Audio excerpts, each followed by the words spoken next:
Você sabia que os Estados Unidos tiveram campos de concentração no qual prenderam japoneses durante 4 anos? Provavelmente não. Isso porque Hollywood dificilmente romantiza essa parte da história do país. Por mais que vários outros episódios podres daquele local ganhem filmes, esse aqui dificilmente é citado, por pura conveniência mesmo. Descobri apenas recentemente, graças ao quadrinho Eles Nos Chamavam de Inimigos, do George Takei. Sim, o Sulu de Jornada nas Estrelas, que por sinal é o autor desse quadrinho e que também foi vítima desse triste episódio dos Estragos Unidos e que vem se repetindo cada dia mais.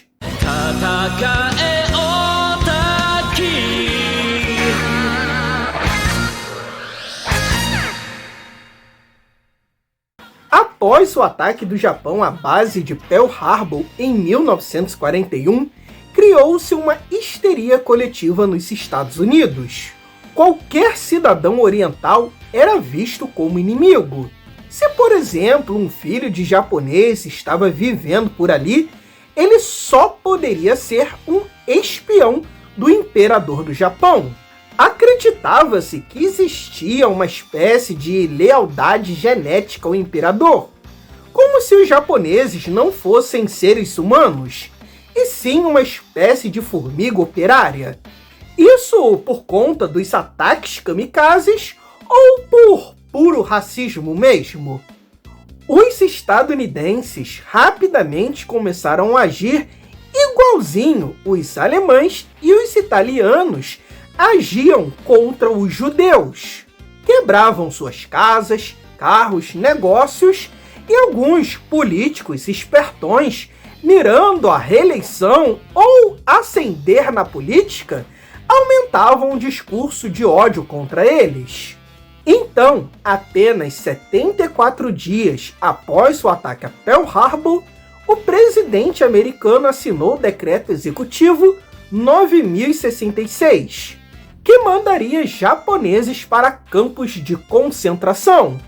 Mas claro, se você pegar o documento, verá que não está escrito nem japoneses e nem campos de concentração, e sim que o exército estaria autorizado a prender qualquer suspeito em área militar e que deveria ceder transporte, alimentação e abrigo a eles. Que bonitinho, né? E qual era o tamanho dessa área militar? Ah, só toda a costa oeste do país? Que bobagem! O documento não queria saber se você era um japonês que tinha ganho cidadania americana, muito menos se você era um americano legítimo, neto ou filho de um japonês, nascido em território americano mesmo. Ele só queria saber se você tinha olho puxado, e se tivesse, era cadeia e ponto final. Tu acha chato aquele pessoal de Santa Catarina que é bisneto de italiano e por conta disso toda a personalidade dela é baseado em estereótipos de Terra Nostra? Então, meu amigo, você não conhece como estadunidenses são. Eles adoram fazer testes de ancestralidade. Vacina eles são contra. Agora, teste de ancestralidade, se bobear, os caras fazem toda semana. Aí lá no teste, dá que o cara tem 1% de italiano. Mais do que aquele teu conhecido do Rio Grande do Sul que se orgulha do avô ter morrido contra os comunistas na Segunda Guerra Mundial. Aí, esse estadunidense com 1% de macarronada no sangue vai fazer cosplay de Mario e de Luigi pro resto da eternidade. E no mesmo teste de ancestralidade, vai dar lá que ele tem 40% de indígena, mas é claro que ele vai ignorar isso para todo o sempre. Os estadunidenses não veem as etnias pela cor da pele, como seria no Brasil.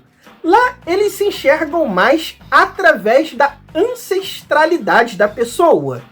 Então, uma atriz como a Anya Taylor-Joy, que aqui no Brasil seria mais branca do que Palmito Albino, para eles, ela não é uma pessoa branca, porque ali no meio da ancestralidade dela tem alguns negros. Vai entender. E é nesse contexto que a família de George Takei será levada. Seu pai já era um Nisei, filho de imigrante japonês. Sua mãe era uma japonesa, mas tinha cidadania americana. Ele e o irmão já eram Sansei, terceira geração, mas dane-se, olho puxado tem que ir para a cadeia. Nesse contexto, sabendo da prisão, muitos nipo-americanos venderam suas casas e pertences a preços irrisórios. Alguns preferiam quebrar suas coisas a vendê-las a contragosto, por conta de um decreto do governo baseado puramente em racismo. Quem era agricultor teve sua lavoura roubada, confiscada, e seus hectares de terra, não ficaram vazios. Terra improdutiva só é ruim se o MST roubar. Agora, se for o glorioso Estados Unidos, a terra da liberdade, aí tá de boas. George Takei e sua família foram levados para um campo de concentração improvisado, aonde anteriormente funcionava um estábulo. Então, a dinâmica da história funciona de forma interessante, pois vemos o ponto de vista de crianças pequenas e inocentes que não estão entendendo nada e a visão dos adultos. Eles foram jogados num estábulo ainda fedendo a merda de cavalo. Para os adultos, uma grande humilhação. Para as crianças, uma diversão dormir onde moravam os cavalinhos. Enquanto os adultos perderam seus empregos, casas e toda a sua rede de apoio, George Takei e seu irmão, que não tinham idade ainda para irem para a escola e fazerem amizades mais duradouras, viam aquilo mais como uma colônia de férias. A imaginação sobre as cercas iam longe. Crianças acreditavam até mesmo que o exército estavam protegendo eles de ataque de dinossauros. E olha que na época o Godzilla ainda nem existia. Por favor, não pule esse vídeo. Eu tenho um filho com necessidades especiais e preciso da sua ajuda para criá-lo. Você nos ajudará comprando qualquer coisa no nosso link da Amazon, seja um gibizinho, um Funko Pop ou até mesmo uma geladeira. Também cogite ser um membro aqui do canal. Você terá um vídeo exclusivo todo mês, inclusive todos os do ano passado. Então, por favor, nos ajude. Não darei maiores detalhes sobre o quadrinho. A graça mesmo dele é você pegar e ver as diferenças de óticas das crianças e dos adultos.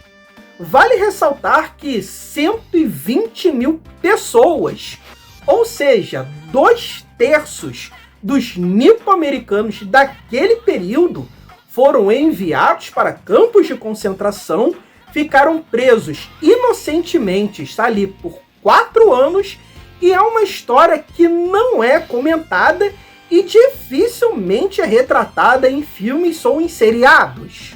4 anos para uma criança é praticamente metade da sua existência consciente. Afinal, a maioria não se lembra de muitas coisas que aconteceu antes dos 6 anos de idade. Então, é um tempo imenso para uma criança viver num campo de concentração, ainda mais quando a gente sabe que elas eram inocentes e não apresentavam o menor risco para os Estados Unidos. Houveram diversas tentativas do governo estadunidense obrigar aquelas pessoas aprisionadas a renunciar o Japão, sua raça ou mesmo voltarem às terras nipônicas durante a Segunda Guerra Mundial. Também houveram rebeliões dentro do campo, mas nada muito violento. Afinal, o que a população poderia fazer contra o exército? Muitos acreditavam que seriam executados a qualquer momento. Verdade seja dita, esses campos parecem razoáveis perto da máquina de industrialização genocida que aconteceu na Alemanha. Mas pare para pensar, você e sua família perderam casa, pertences, empregos, foram aprisionados inocentemente por 4 anos e depois que o país de origem da sua família sofreu 2 bombas atômicas e você pode ter perdido amigos e parentes, você é jogado em outro estado com $425 para recomeçar toda a sua vida de novo. E isso, é claro, com todo mundo te negando emprego, tendo medo de você, vendo você como inimigo, e toda a cultura pop te representava como um idiota vilanesco. Sim, é uma crueldade sem tamanho, só parece pequeno perto do genocídio que aconteceu na Europa. E não se engane não, tá, meu amiguinho? Se por um acaso o Japão estivesse saído melhor contra os Estados Unidos, se os Estados Unidos tivesse sofrido ataque dentro de território americano, você pode ter certeza que o mesmo genocídio teria acontecido nos campos de concentração do Tio Sam. Em 1988, houve um pedido formal de desculpa dos Estados Unidos, e eles se indenizaram todas as vítimas em $20 mil. Mas do que adianta? A maioria já tinha morrido, e mesmo aqueles que estavam vivos, era uma remuneração muito pequena perto de tudo que eles sofreram e de tudo que eles perderam. A obra do George Takei foi escrita e publicada durante o primeiro governo Trump. E como eles estavam fazendo a mesma coisa com muçulmanos, os prendendo, tomando suas casas e os jogando em prisões. Hoje, no segundo governo Trump, a coisa tá bem mais pesada com o ICE e já não estão prendendo apenas muçulmanos, mas qualquer latino ou pessoa mais moreninha.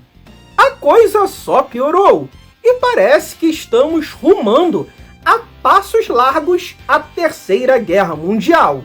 Isso tudo só para esconder que o Laranjão adora uma novinha. Esse quadrinho não é 100% crítico aos Estados Unidos. Em alguns momentos ele é até bem chapa branca.